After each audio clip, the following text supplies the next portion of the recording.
خودکشی کرنے والے کو جہنم میں ہمیشہ کا عذاب ملے گا۔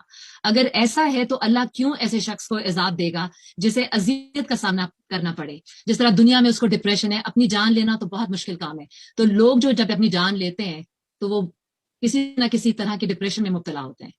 تو آپ کیا کہیں گے اس کے بارے میں؟ بسم اللہ الرحمن الرحیم۔ 3 باتیں سمجھ لیجئے، اس کے بعد اس طرح کے سارے سوالات کا جواب آپ خود دے سکیں گے۔ پہلی چیز یہ ہے کہ کسی کی جان لینا، اپنی جان لینا، اسلام کے نقطہ نظر سے یہ بالکل برابر ہے۔ اللہ تعالیٰ نے نفس انسانی کو حرمت عطا فرمائی ہے، چنانچہ نہ میں کسی دوسرے کی جان لے سکتا ہوں نہ اپنی جان لے سکتا ہوں۔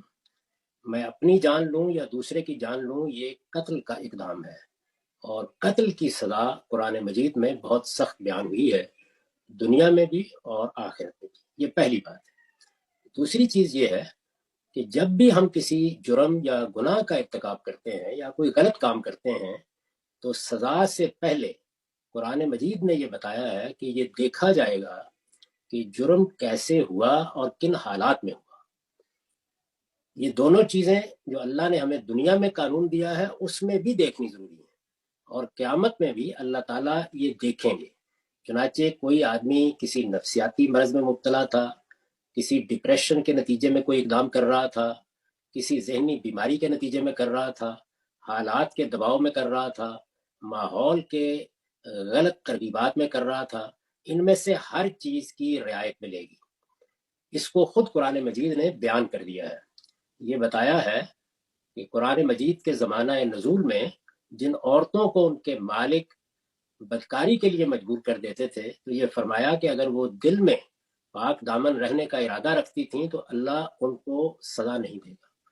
اسی طرح جب دنیا میں سزا جزا کا معاملہ ہوا تو اس میں بھی یہ فرمایا کہ اس طرح کی عورتوں کو بدکاری کے جرم میں کوئی سزا نہیں دی جائے گی۔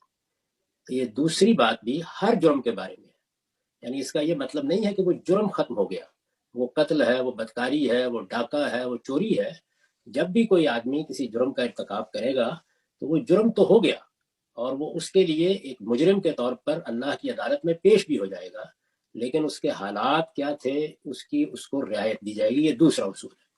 تیسرا یہ ہے کہ رعایت اتنی ہی ملے گی جتنا ایک وہ مجبور ہوا یا دباؤ میں تھا۔ اس میں کچھ چیزیں وہ ہیں جن کو ہم اپنی دنیا میں بھی جان لیتے ہیں، اور کچھ وہ چیزیں وہ ہیں کہ جو انسان کے باطن سے متعلق ہیں۔ اللہ تعالیٰ یہ فرماتے ہیں کہ وہ قیامت میں انسان کا وہ باطن، یعنی اس کا شعور کیا تھا، اس کے حالات کیا تھے، دباؤ کی قوت کتنی تھی، اس کے ارادے کا کیا حال تھا، سب اس کے سامنے نکال کے اس کی میز کے اوپر رکھ دیں گے۔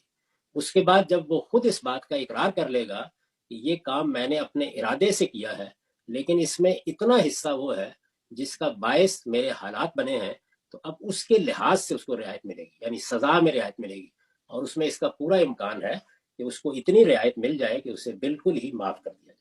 تو یہ 3 چیزیں ہیں جن کو ہر معاملے میں سامنے رکھے تو یہ خودکشی بھی سمجھ میں آ جائے گی، قتل بھی سمجھ میں آ جائے گا، باقی چیزیں بھی سمجھ میں آ جائے گی۔ بہت شکریہ۔